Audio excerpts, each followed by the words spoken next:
I'm Linda, and today's Machine Minute is brought to you by Baby Lock and the Crescendo machine. Today we're going to talk about curved piecing. Curved piecing can be a little intimidating because of that, you're not on a straight line anymore, and that's a little frightening for people who haven't done it. But we're going to give you some tips and some suggestions on making it easier. So let's get started. So very often when you're doing curved piecing, you're cutting it with a template or a pattern.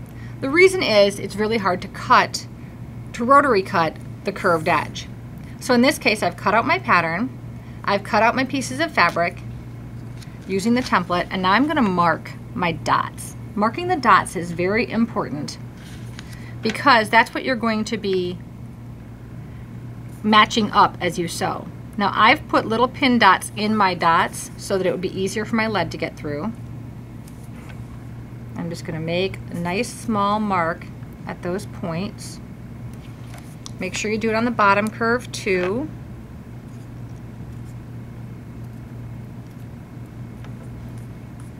And if you're using template plastic, you'll have a little more of a spot. You'll want to make sure you make a nice hole there again so you can see those dots as you go. So you can see my dots.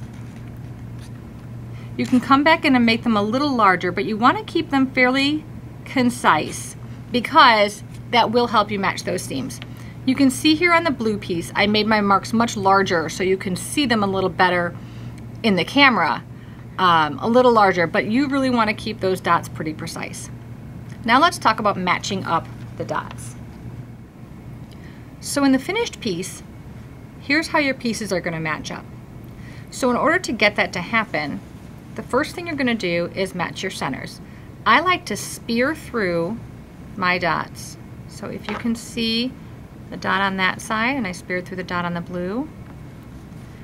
Now I like to spear through first and then put in my pin. And I'm going to make sure I put in my pin, in this case with the head on the outside, so that it'll be easier as I'm sewing to take it out. Next I'm going to do the corners. So again, I'm going to spear through that dot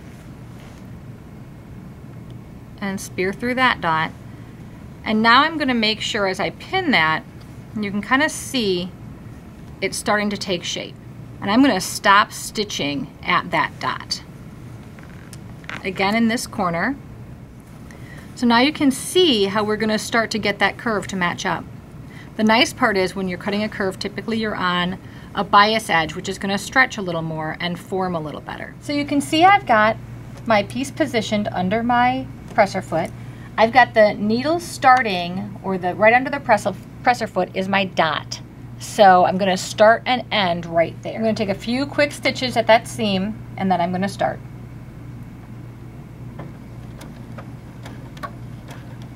I've turned the speed way down. I'm going to take out my pins as I go. I did that on purpose. I want to be able to ease that seam in. So I really do want to go nice and slow.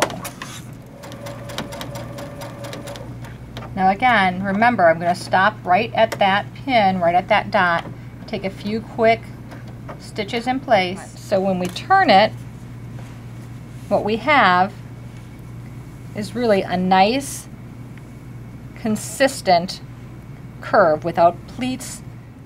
So there you have it. I hope these tips and techniques have made it a little less intimidating to try curved piecing.